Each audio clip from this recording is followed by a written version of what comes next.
Okay, this video is Does Modernism Cause Dietary Stupidity?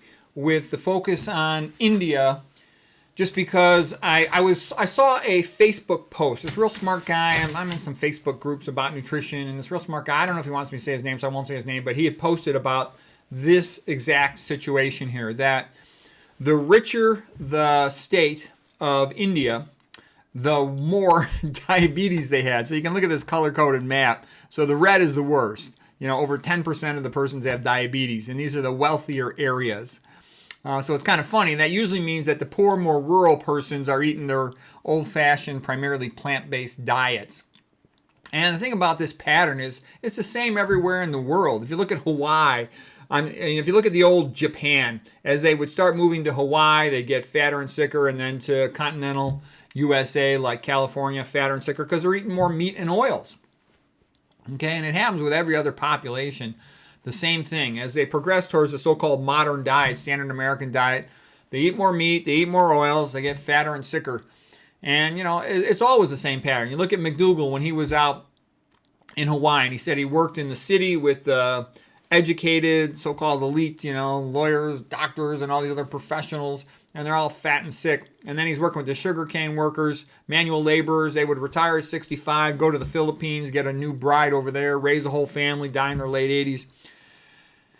Whereas, the city folks, they're all fat and impotent. So anyways, this is a characteristic pattern. This is the color-coded map of India. Japan, too, they had a lot more dementia when they started eating all the meat and the oils. That's the research of Dr. Yamashima. I'm going to show some of that. So these are some of the illustrations from these articles about what's happening in India. So basically, there's two major patterns of atherosclerosis. The typical Western pattern is a lot of high-fat diets with atherosclerosis in the carotid artery at the bifurcation, internal carotid artery going up to the brain, coronary arteries, lots of bifurcations in the coronaries. The Asian pattern of atherosclerosis, referring especially to the Japanese, was lots of hypertension because they eat tons of sodium and they smoke lots of cigarettes. And the hypertension would especially cause intracranial atherosclerosis, so they had a lot of strokes. It also increases diabetes risk. So here's pretty much how it summarizes out. And what you can see here is you eat the American diet with lots of fat, especially saturated fat, you're screwed. You end up plugging up all your arteries, a lot of myocardial infarction, most common cause of death. The men are just routinely impotent. Over 50% of men are impotent by 50 years of age. Okay, the low-fat vegans don't have a problem with that. Okay, they also got lots of cancer. Meat's the number one carcinogen. East Asia, where they eat a lot of rice, but they also smoked a lot of cigarettes, had a lot of sodium. They would get, intracranial atherosclerosis and a lot of strokes, but they were protected because their diet was low in fat, and they also had a lot of fruits and vegetables to gain antioxidants, so they didn't get much diabetes. South Asia, which were like India in particular, they actually are much less healthy than one would expect. You look at them, they're skinny, and they seem very healthy quite often, and they'll tell you they're vegetarian, but they're usually like lacto-vegetarian, from the milk in particular, the ghee, butter, and whatnot. But the big thing that I think gets them in trouble is they eat a lot of fried food. And Dr. Yamashima's work, he's a Japanese neuroscientist who's trying to figure out why so many Japanese are becoming demented now. I'm going to go through that literature here in a moment. I think the same thing's happening to the population in India. And it also causes diabetes, the same thing that's destroying neurons in the brain. And so look at this here.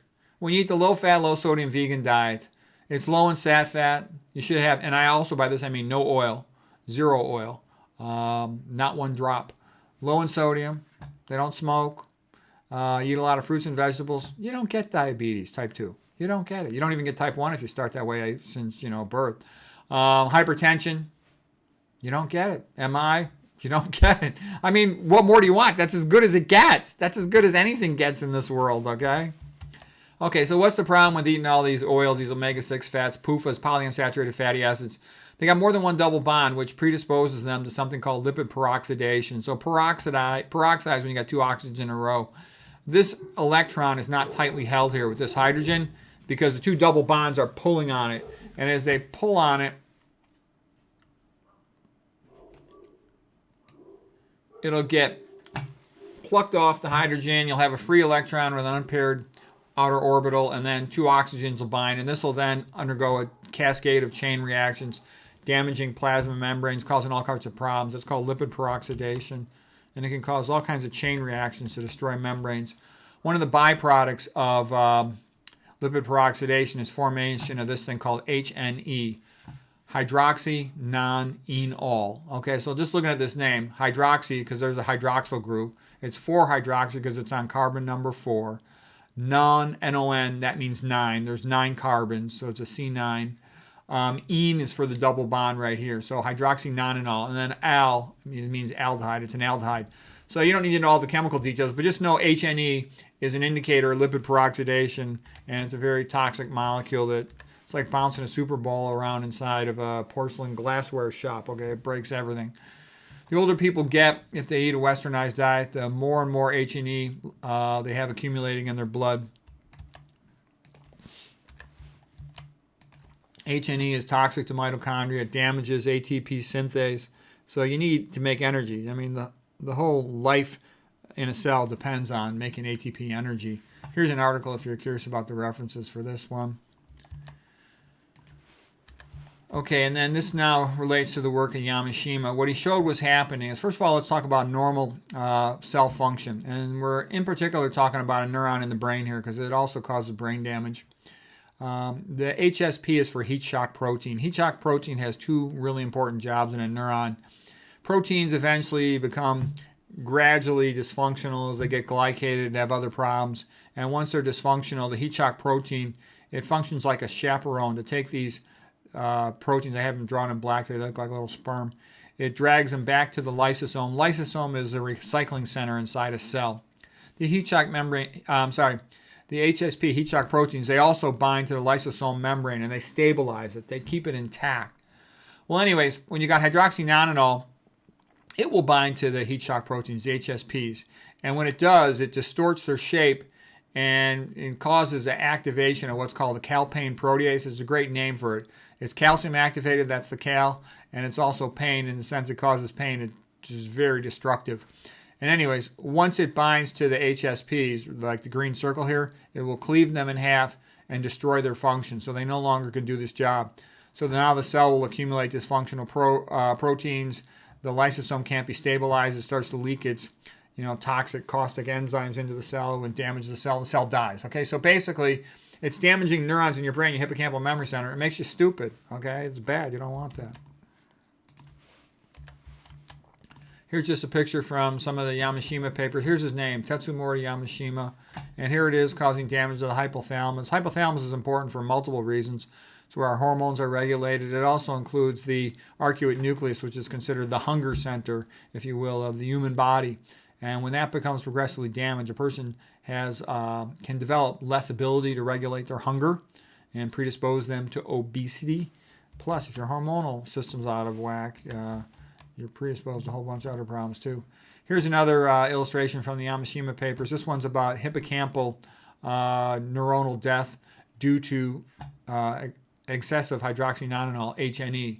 So here's shown a normal neuron. You can see relatively distinct lines around the cell, the nucleus of the cell, and in comparison, here's destroyed dead neurons due to this toxicity from lipid peroxidation and hydroxy-nonenal. The other thing is, in Western societies, the men are iron overloaded after 20. Once puberty's over, they're not growing anymore, and the women tend to become iron overloaded after once they become postmenopausal.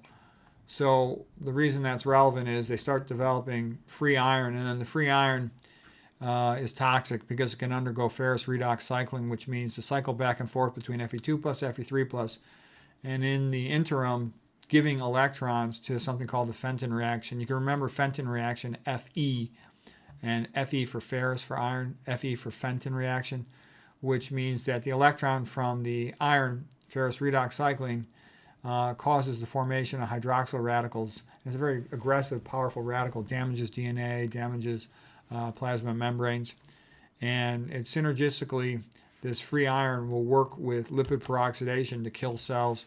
That's a type of cell death called ferroptosis. One big marker of excessive oxidative stress, you'll get accumulation of hydroxy-nonenal, especially oxidative stress in the lipids like plasma membranes. There's other markers for other contexts. We're not going to go into all that today, but this ferrous redox cycling of extra iron, it's real toxic.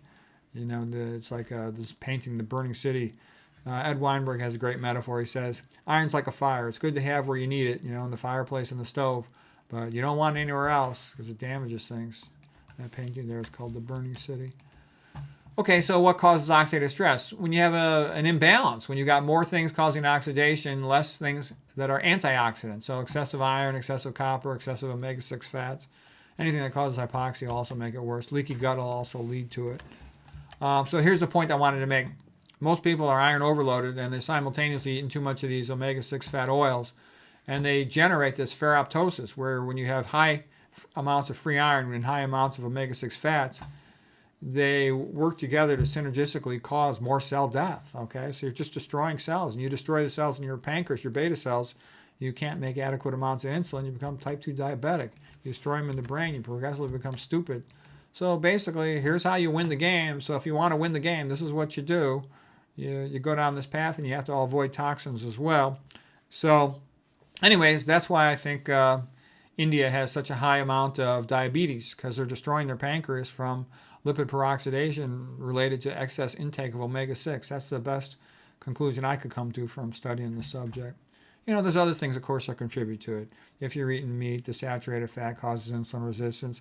Excessive amounts of dietary sodium contribute to it, because you want high potassium relative to sodium, like 10 to 1, but instead people are often getting the opposite ratio when they eat westernized type diets.